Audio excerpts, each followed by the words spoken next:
It's Sue Breaky with the band James. It's called Late as we get you woken up this morning. Playing more of the music you love from the 80s to now in the chair right now. A very good morning to the Dubbo Region Council Mayor, Mathew Dickerson. Not sore and no lycra involved in the ride yesterday. Good morning to you. Good morning. It was a quite enjoyable ride yesterday. Is that better? It's better. Yeah. How many times have I done that? We need to put stickers on these microphones. What's going on? It's different next door where I'm over there, and I usually... Now, I'll start again. So no lycra involved in the ride, and we talk about the Black Dog ride that you were involved with yesterday. And I must admit, it was quite nice riding a motorbike from Dubbo to Narromine, then to Collie, then back. That seemed easier than riding a push bike. Strange thing, that. Now, you have experience doing this in the lycra, that's why I mentioned it. Is it much more comfortable? Much more comfortable on a motorbike, and not as much sweat involved, not as much exhaustion involved. I was riding on some of the same roads as I've ridden on push bikes when we've done Tour de Orock, for example. Yeah, right. But it was much more comfortable on a motorbike, and I've got to give a quick plug to Work, Rest, Play here, who are very kind in lending me a nice demo motorbike. So basically a brand new motorbike, a Yamaha Tanneray 700, so very nice. And that's an adventure bike, so designed to go on bitumen and off-road. Some of the roads, in particular the road from Narromine to Collie, which, let me just point out, is not a Dubbo Regional Council road. Right, okay, all right. That had a few parts where you needed an adventure bike because there are parts of roadworks that were going on there, some gravel parts in some of the causeways there. So the road wasn't in perfect condition, so I felt at home on an adventure bike rather than just a road bike. Now, you're not the only person in government that's there. New South Wales State Minister, as well as a member for Dubbo, Dougal Saunders. I think he also got a bike, didn't he, from up there? Yeah, he had a bike from the same location, so they were kind enough to lend both of us a motorbike. So yeah, he rode along as well. So there were just the two of us and maybe another 350 or so people that went along on the ride. So very good. I think that's their biggest one. That was their 10th anniversary ride. So great to see it so well supported. And obviously at Narromine, you had the Narromine car show out there. So there was a lot of people at the car show, and obviously having all the bikes come in, that made it a really big spectacle there. And then at the actual event, or the lunch, if you like, in Collie, there was a sprocket that had been laser cut with a design for the 10th anniversary. And I talked to one of the organisers, and they said, oh, we hope to get maybe $700 would be fantastic. Well, that got put up to $3,000 in the auction, so they picked up that, and then they sold a bunch of raffle tickets. But it wasn't so much about just fundraising. A lot of Black Dog, the events that are on with Black Dog, is really just about awareness, making sure that people are aware about suicide, about men's health in general. So I think that awareness is great, and when you've got that many people involved, obviously mostly men, then that just makes people think about it a bit. And I think in its 10th year, coming from, where it first started, I know the radio stations here have been involved in coverage all of those years, over a decade. I mean, you must be happy to be involved with something that's going to raise that awareness and help those fellas that, sometimes feel like they're alone. Exactly right, and I think that's the whole point. And this is the first one I've ridden in. I don't own a motorbike anymore. I haven't ridden a motorbike much lately. When I was very young, I used to ride motorbikes, used to race motorbikes out at Morris Park, but I haven't ridden one for a long time. So Work, Rest, Play here were very brave lending me a motorbike for I was going to say two things from that. You didn't race this one, really, did you? No, definitely not. And second point, do you have to take it back? Yeah, they do kind of expect it back, but I haven't had the phone call yet. I've still got it parked at my place at the moment, but I haven't had the phone call yet to say, where's our bike, actually? But I'd probably better take it back sometime soon. Well, it's been quite enjoyable, actually. I've enjoyed riding. I got off them a few days early just to make sure I was familiar with it before I went on the ride. So I've been riding it around town, going to various meetings. The problem is obviously you get a bit of hat hair when you take your helmet off, a bit of helmet hair. So it's not a major drama for me with short hair, but it's been quite enjoyable riding around town. One of the things that I used to think when I was a lot younger riding a motorbike around was that everyone should be made to ride a motorbike at some point, because it just makes you so aware of other road users and just the safety aspect of riding. Because when you're riding a motorbike, I feel like I'm on a push bike sometimes, you just have to pretend you're invisible and you're almost looking out for your right of way, but everyone else's right of way at the same time. So it does make you more aware of that. Being on some of the roads at the moment with some of the road conditions, that was also being up a bit closer to the road surface, looking at some of those road conditions as well. Was there real fuel in that motorbike, unfortunately? It wasn't electric, unfortunately. I couldn't get hold of an electric motorbike. I did actually ask around to see who might have one, but no, I actually had to go and put petrol in it. I haven't been to a petrol station for so long, and it's so clumsy, pulling out there and waiting till the operator goes and clicks the button, and you sit there and hold it and get the right amount in. It clicks off and pull it out a bit further. And And I'm a bit of a chocoholic, so then I go into pay for my petrol and had to buy a bit of chocolate at the same time. It just all seemed so yesterday, Brett. Well, this is how they upsell, isn't it, Mr. Mayor? I'm sure of it. Hey, let's get a quick update of the Dubbo treatment water plant. I know that we haven't spoken about that for some time, but the design and construction of the new fluoro dosing system for the treatment plant well underway. And how close are we to, fluoridating the water now? Still 30 June is our target date. It's a fair process. So tenders closed for that next part of the process at the end of February. So they're being all assessed at the moment. And so a decision will be made shortly on the successful tenderer. And then again, that'll be our instruction that we need this done by the end of June. Once that successful tenderer has been chosen, that's when some further conversations will be able to occur to make sure they can hit that date. And if they can't for whatever reason, then we'll communicate that with the community. But that still is our target date, is 30 June as the latest date that we have fluoro back in the water. We've talked about it before, there's no fluoride in the water. We apologise for that. No one was told about that from way back in January 2019 when it stopped being put in there. Our job is to rectify that situation. And working hard towards that date that you've mentioned there. Which is coming up much faster than I'd like it to be coming up. That's it. Hey, the public exhibition of the draft Wellington Street Tree Master Plan, that's now open, and you're calling on people to, to give their advice or their scenarios or their input into this master plan, which is good news. One of the things that I really enjoy is when we do have various plans, various policies, various items that go out on public exhibition, and getting feedback from the community, because we've got 10 councillors who are very focused on doing the best things for the community. We've got 500 staff that are very focused on doing great things for the community. But it doesn't mean that those 500 and those 10 are the only ones that can have good ideas. So reading through submissions, one of the things that I often say to people with submissions is, sure, tell us that you like something or you don't like something, but what I love to see in submissions is an alternative. So it's all well and good to say, don't do that.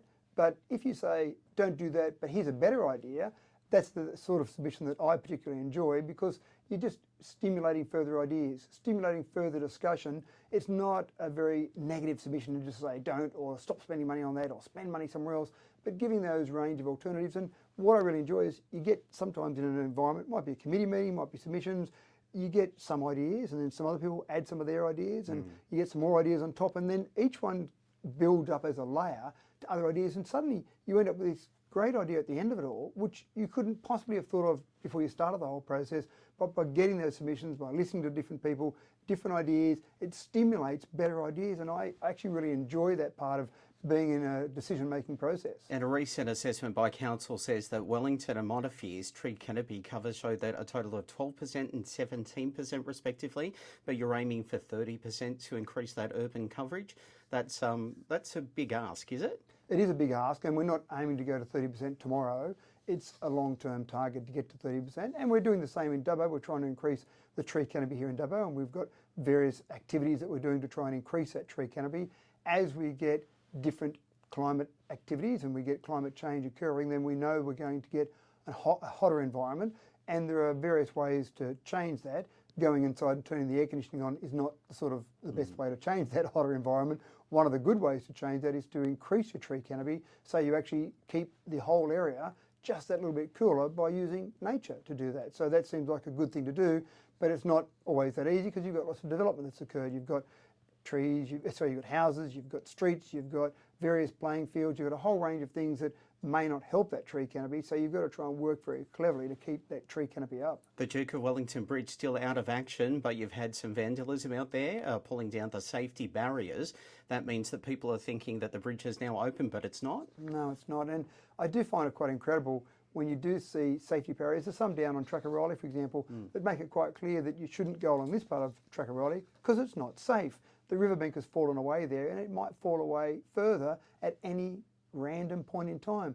And I see people along there when I go out riding my push bike around Trackarolli who are out there walking or riding along the path that's obviously blocked off. And you just think, what are you thinking? How hard is it to walk around those barriers? And the same with the Duke of Wellington. It's not safe. We have got, obviously, the entrances there. There's riverbank that's fallen away there, but we're also doing some structural assessment of the bridge itself. I can't tell you whether it's safe or not. It looks okay, but I'm not a structural engineer, so we're getting that advice. So just stay off the bridge and stay away from it. Just be sensible about things. But if you've got people that are doing bad things out there by pulling down the safety barriers, how does that mean if I went out there unknowingly and hurt myself? I mean, who could get into trouble for that? Council, ultimately. Well, and I'm not so concerned about who gets in trouble for that. I'm more concerned about the individual residents, the health and safety of our residents. So if someone does pull down that barrier, and as you say, someone innocently comes along, it could be a visitor to our area, and they walk up to that bridge and they go, oh, look at this, we'll go along here, we'll do some fishing from out here, not knowing that yesterday there was a barrier there saying don't go across this bridge, and again, something could happen to them. So that's obviously the number one priority from our perspective, is the health and safety of our residents. And having vandals come along, change things, wreck things, you just shake your head sometimes. I mean, recently there's been a spate of vandalism across not only Wellington but Dubbo and Narromine, which, you know, is not under Dubbo Regional Council. But how do you combat that sort of thing? And are the police any closer to finding the culprits? Yeah, I don't know from a police perspective. We don't control the police, obviously. We do have conversations, regular conversations with the police, and certainly I was only talking to them last Friday at an event where we just had some discussions around that. Obviously, they're doing the best they can, and in the whole scheme of things, vandalism is probably not the number one priority for police. It's annoying, it's frustrating, it costs the community money, but we have a real problem. When you look at the Boxar stats, we have a real problem in this area with domestic violence and violence in general, and that sort of thing is absolutely terrible. I can't imagine living in a household where domestic violence was par for the course, was a daily occurrence, for example. So I know the police are very focused on getting those stats down. It's embarrassing that we live in an area that has such high stats of domestic violence and violence. So the police are working on a whole range of things, but it probably would be fair to say, and I'm not trying to speak on behalf of the police here, but it would be fair to say that vandalism is lower down the scale. There are other things that are probably much higher up the scale, but again, we will try and catch those people from our perspective, and from the police perspective, absolutely we're working with them wherever we can. All right, the last on my list, Dubbo Council chambers are moving downstairs, so your council meetings aren't going to be up on the first floor anymore. This is a proposal. It's not resolved by council yet. We've got the council meeting this week. The recommendation from our committee meetings a bit over a week ago was to do that. And I've got mixed feelings about it. One part of me says it doesn't make sense to have the whole chamber area, I'm guessing maybe 150 square metres of office space that's used twice a month. It might be used for a sum total of 3 or 4 hours a month. And that to me seems like not the best use of public money, the best use of public resources. So move it downstairs where our committee meetings happen, our conferences, there's a variety of committees and meetings that happen downstairs. We can reconfigure those for the twice a month that we need them to be council chambers. So that makes sense, and then we can use the upstairs space for office space. Accessibility, if you're in a wheelchair, for example, much easier to access the downstairs area when we convert that twice a month. But I also think about the historical perspective. A lot of important decisions have been made in those chambers. Those have been in the chambers since sometime in the late 70s when that became the council building. So you've got all that history, all those important decisions there, and it seems like it's got a bit of gravitas when this is the area that's kept just for council meetings. So I understand the historical perspective, but ultimately where I sit on it is that we've said to the community, we've said to our CEO, we need to make sure that council is financially sustainable. What things can we do to put us in a better financial position? And this is something that we've discussed over the last several months, and eventually it's come to the point where councillors are saying, yes, we want to move downstairs, but again, having said that, it's not a council resolution yet. This Thursday will be when we make the final decision on that. It looks like the Corporate Services Committee have given the nod after the committee noted the report from the Chief Financial Officer. So it's through two lots, isn't it, by the sounds of this? That's right. And so what, it goes to councillors now to sort of talk about and discuss. So that standing committee meeting that you've just mentioned there, that's got all councillors on that committee. But the great thing about the way we've got council structured at the moment is we have those standing committee meetings, and a lot of decisions go through those standing committees. So that happens on the second Thursday of each month. And the great part about that is you've got all councillors a part of that. It's discussed, debated, etc., and then it's voted on. Now what that does is it says to the community, here's the way we're likely to go, here's the information for you, but that's not a final decision. In 2 weeks' time, when we have the council meeting, that's when the final decision will be made about that. So it gives the community a chance to talk about it, but also gives the community an indication of which way councillors are likely to go. Now that went through council unanimously. So you think it's probably going to go ahead, but it doesn't have to. people can talk to members of the community. I've had some former councillors talk to me already about the historical perspective. So then when they do that, then when it gets to the council meeting, that's when the final resolution's made. That's when then staff have to start acting on the decision of councillors. Even as a proposal though, how much will that cost ratepayers? So the expenditure there, we believe, will be very much in the positive for ratepayers. So for example, we might spend $30,000 on the various equipment we need to set that up to be temporarily council chambers and temporarily not in terms of purchasing new furniture, etc. But one of the things that we look at is that we've got an office across the road on Church Street, 69 Church Street. We've got a number of staff in there.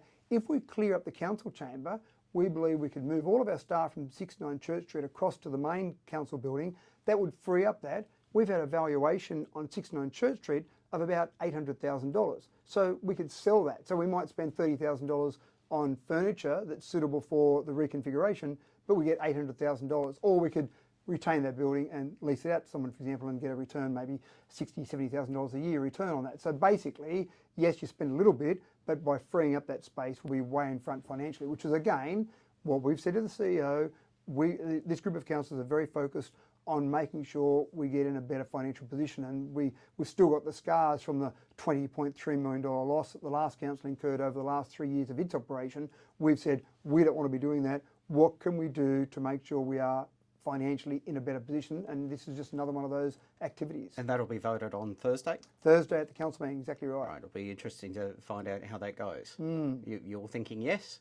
Certainly from the last meeting, but again, one of the things that's important around council meetings is you don't make your decision until the council meeting. In fact, it's against the Local Government Act for a couple of us councillors to sit around and go, oh yes, we'll definitely vote yes on this. If you start to caucus, that's illegal, you can't do that. And even having made up your mind, you shouldn't make up your mind at the council meeting, but it does give you an indication, given the fact it was unanimous last time, that gives you an indication which way councillors are thinking. But don't forget, there's been some lobbying, as I said, by a couple of former councillors who are very disappointed about the historical aspect, who are very keen to see us retain the council chambers as the place that council meetings happen. All right, well, I guess we won't find out until Friday morning, will we, Mr. Mayor? Thursday night when you're tuned in. Thursday night. Oh, yes, that's right. But temporarily, will we still be able to tune in if it goes ahead? You'll still be able to tune in every month. That's absolutely always right. Good news. 8:27. Thanks. We'll see you in a fortnight. Thanks, Brett. That's Matt Dickerson from Dubbo Regional Council, the Mayor of Dubbo. As we move forward, of course, we've got some great music after 8 o'clock and our local, national